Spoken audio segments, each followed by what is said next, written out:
Welcome back to Chapter 7 in Intermediate Accounting. This second video, we're going to start focusing on sales returns and we're going to look at accounts receivable and how we can estimate bad debt. So let's start out with our sales returns. So you've returned something before, right? This is where merchandise can be returned for a refund or for credit to be applied to a future purchase. So whether it has been Amazon or Walmart or even the grocery store, you have definitely returned something before to get your money back or a store credit, right? So alternatively, a price reduction is called an allowance. So there's returns and there's allowances. Returns are when you actually are going to be sending the product back. Allowances may be given as an incentive for a customer to keep the merchandise rather than returning it. I've done this with Amazon before. We had a table, like a gaming table, delivered and it was missing a part. And we said, hey, can you send us this part? And instead they're like, oh, we'll give you 20% off of it. We'll send back part of your money. Just keep the table. And we don't have the part. We'd have to go to a third party for that. Instead, here is an allowance for that. So we account for those slightly differently, but they're really very similar treatment in accounting. So they are going to be accrued at the time of the sale. So we want, due to the matching principle, we want to go ahead and accrue for sales returns and allowances when we make the sale in that same accounting period, because we know some are going to happen. So we're going to have to make an educated guess. We're going to have to make an estimate as to how much is going to be returned or we'll have to give allowances for. So let's look at why we need to do this accrual. Suppose no accrual was made in the first year of business in 2025. Then 10% was returned in 2026. So this was just like a really shortened version of what that would look like. You have revenue of $50,000 and maybe you sold a lot of this in December. And then it shows net revenue $50,000. They're like, this looks great. They didn't have any returns or allowances. Then in 2026, 10% of 2025's customers returned their product. So then we show 5,000 offsetting return revenue to bring down net revenue in 2026. So that 5,000 really has to do with 2025 sales, but it reflects in 2026 because no accrual was made. Instead, in accounting, we want to go ahead and make an estimate in 2025 as to how much we believe will be returned. It's not going to be perfect, but we want to make an estimate to get as close as we can. And then in 2026, we'll make an estimate for 2026's numbers.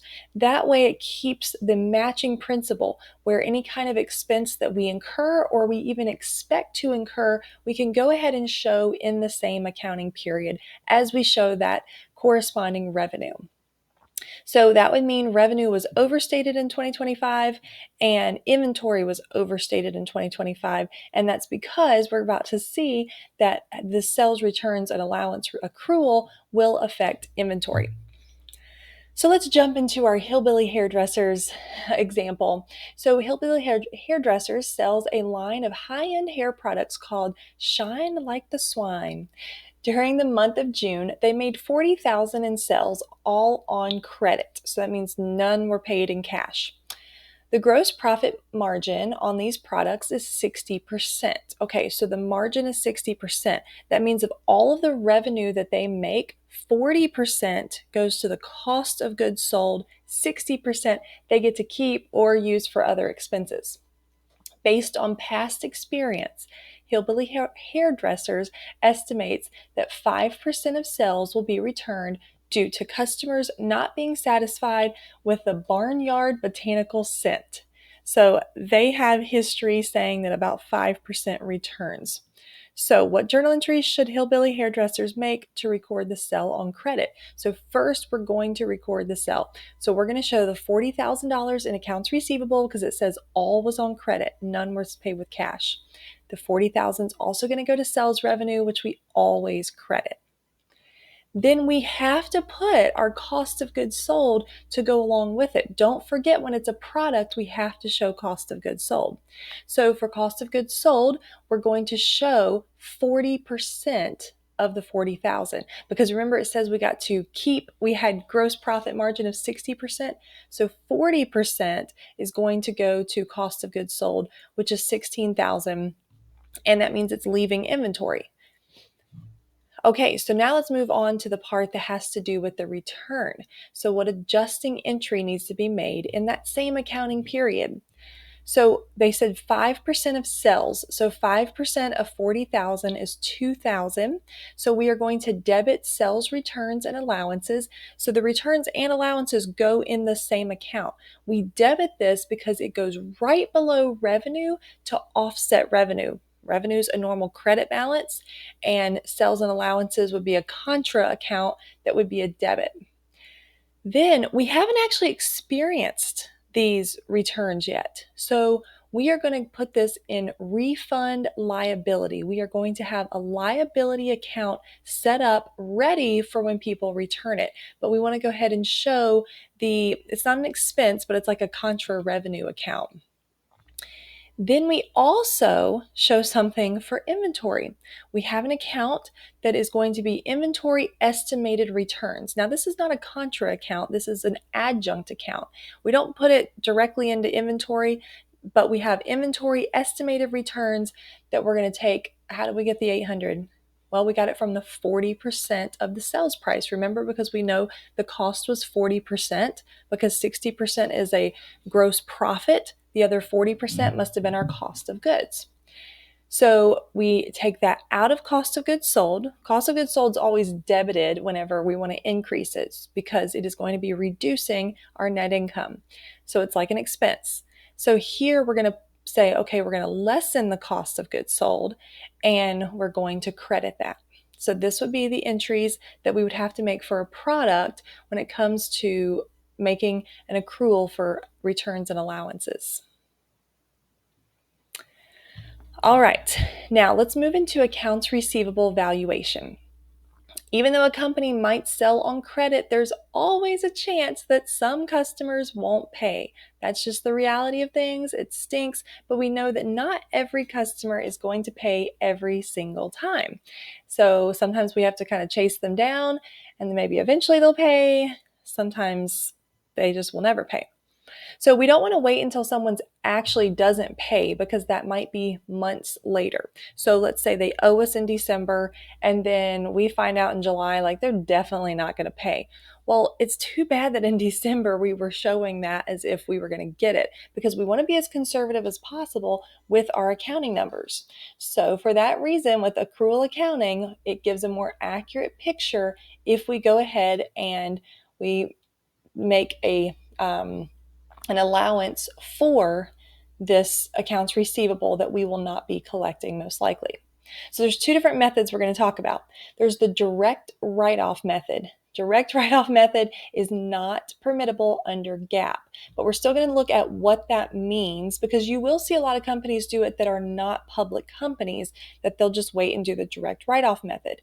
But for accrual accounting, and what we do approve with GAAP, is the allowance method.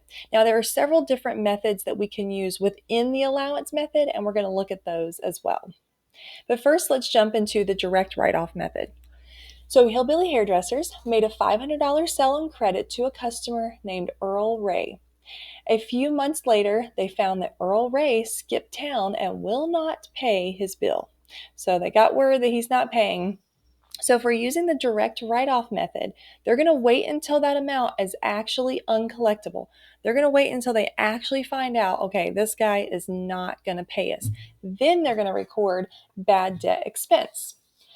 So when we record bad debt expense, super simple. We debit bad debt expense like we would any other expense, and we credit accounts receivable, and we're going to make sure that we make a note of specifically who it is that's not going to pay us, because we don't want to just do it for anybody, because we know exactly who is not paying us because he skipped town. So this would be our direct write-off method. Maybe he owed us, again in November, December, and then we realize he skipped town in March. So if we had a normal December 31st fiscal year end, this would be falling in 2 years. we would be showing in the year that we made the sale that we expect to collect it. The next year we're showing that we don't, and we're going to have to show that as an expense, which stinks. We want to show the expense in the same accounting period that we showed the revenue. So for that reason, we don't use the direct write-off method with GAAP. So instead, let's jump to the allowance method. If Hillbilly Hairdressers makes $10,000 in credit sales this month, and based on past experience, they expect 7% won't be collected. So here we go ahead and debit bad debt expense for 7% of the $10,000, and then we put it to an account that is a contra account for accounts receivable called Allowance for Doubtful Accounts. So this is going to show up right under accounts receivable, and it will be bringing down the net realizable value of accounts receivable. So when word gets out that Earl Ray is skipping town and won't be paying his $500 credit, Hillbilly Hairdressers makes the following entry. So they have already recorded this last entry, before the year end, let's say 2024. They went ahead and recorded it. Now in 2025, they find out, oh, he's one of the ones that's not going to pay. Now we estimate a total of $700 we will not get. Earl Ray owes us $500. So this is the entry we make when we find out the specific customer that won't be paying. We are going to debit that contra account, that allowance for doubtful accounts, for $500. And then we credit his specific accounts receivable. So it offsets. So now that we know exactly who's not going to pay, we make this entry. With that said, we had put an allowance for doubtful accounts, the contra account to accounts receivable. We had put $700 in there. We're only getting rid of $500. So what that represents is we still expect we are not going to collect $200 worth of that $10,000 that we originally got. So we leave that $200 balance in there, and we just wait and see if there's another customer that's not going to pay. So the question is, how do they come up with that 7%? How do they come up with the amount of who's not going to pay? So we have a couple different approaches, and first we have the balance sheet approach. This estimates the uncollectible accounts based on a percentage of the ending accounts receivable. So they're going to say how much is an accounts receivable at year end, and then they are going to make an allowance entry based on that. So this, again, focuses on accounts receivable at the net realizable value. That's accounts receivable minus allowance for doubtful accounts. It shows the reader of the financial statements. It shows us as people who are running the company what we actually expect to get from that accounts receivable, because we know people aren't perfect and someone will not pay us, or maybe multiple people. So the allowance is adjusted to reach the desired ending balance. This is super important. We want to make sure, if we're using a balance sheet approach, that we are keeping the allowance, that contra asset, that we are keeping that at the desired amount. And I'm going to show you what I mean. So one way to do this is called the aging of accounts receivable. This is the most accurate way that you can do it, because you are actually looking. So you have each of your accounts. We say, okay, out of all of our accounts receivable, those who are current, so it's 0 to 30 days, so they owe us in 30 days, so they're not late. We have $10,000 in invoices. We have found from history that 2% of those will not pay. So we take our 10,000 times the 2%. So we expect $200 of our current invoices that are not late, they're not past due, will not pay. Then if you jump down from 31 to 60 days, there's 5,000 sitting in there. That's a pretty high number compared to the current amount. So we found from history that of that 5,000, 5% doesn't pay. So that gives us $250 we expect are uncollectible from that group. From 61 to 90 days, we've got 3,000 in invoices that are still due, and we find that 10% of those we will not collect. So 10% times 3,000, we get $300. If it's over 90 days, which we still have $2,000 worth of invoices that are over 90 days past due, then 25% of those this company has found is uncollectible. So we multiply 2,000 times 25% to get 500. Then we add all of these together to get $1,250. That is the amount that we would show is uncollectible. So our total accounts receivable is 20,000. But this is the most accurate way to do it to reflect, okay, a lot of these aren't even due yet. But for those that are, the later that they are, the less likely we are to collect them. And the percentages will be given to you on each homework problem.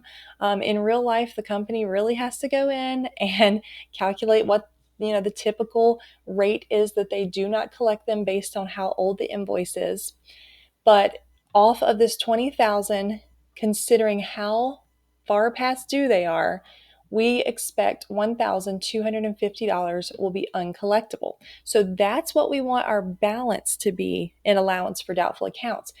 Maybe allowance for doubtful accounts has a zero balance, but if it already has a balance in there, we just need to get it to the $1,250. So here's just a reminder of what we just looked at. So step one, we determine that allowance balance. We just did that. We got the $1,250. Step two, check the existing allowance balance. I didn't realize it rhymed until I said it out loud. So in this case, they're saying the allowance for doubtful accounts currently has a $400 credit. Okay, so if we already have a $400 credit, we're not going to have to accrue the entire $1,250. It's just going to be the difference. So then we calculate how much we need. We take the $1,250, that's what we want the balance to be, subtract what we already have in that account, and that's going to show how much we need, which in this case is $850. So we take that $850, we debit bad debt expense, credit allowance for doubtful accounts. That will take our allowance for doubtful accounts that has the current balance of $400. We add the $850, and that gives us our desired balance of $1,250. And we want to just get to that desired balance because it's based on what we currently have outstanding with our customers that need to pay us. So anytime we use a balance sheet approach, we are going to consider what was already in the allowance for doubtful accounts. Then the last thing we'll talk about in this video is the income statement approach. This one's a little bit different. It is estimated solely on the percentage of credit sales.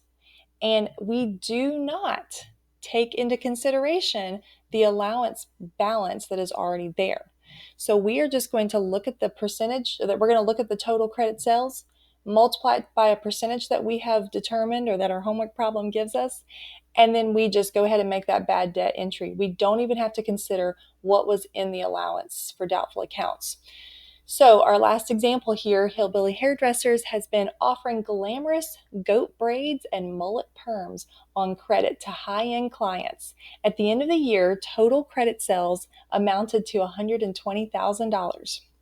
Based on past experience, they estimate that 4% of credit sales will be uncollectible. So all we have to do is take $120,000 times the 4%, that gives us $4,800. That is the entry we make to bad debt expense, and we put that in allowance for doubtful accounts. Even if there's already a balance in allowance for doubtful accounts, we go ahead and put the full amount. That's because this is based on new credit sales. So any amount that's already in there is based on old credit sales we may still be collecting on. With the balance sheet approach, we were looking at the balance in accounts receivable. So we were basing it off of that. That includes old accounts receivable, new ones, all of that. Here, we are just focused on the new credit sales. So that's why we don't consider the balance in allowance for doubtful accounts. And I will mention, if you're doing the balance sheet approach, and for some reason there's a debit balance in allowance for doubtful accounts because maybe there were more that didn't pay than what we had accrued for in the prior period, you will have to take the debit balance plus the amount that you want the total to be to get it to that total, because it's like it's got something working against you. So if instead of a credit balance of $400 in allowance for doubtful accounts in that last example, you had a debit balance because they had even more customers not pay. And we wanted to get the balance to $1,250. We'd have to add the $400 because we'd have to go ahead and expense that out, plus the $1,250, and we would have had to make an entry for $1,650 to bring it to the new credit balance that we wanted. So a lot going on there. Work through those and then make sure you check out the next video to get the whole concept with cash and receivables.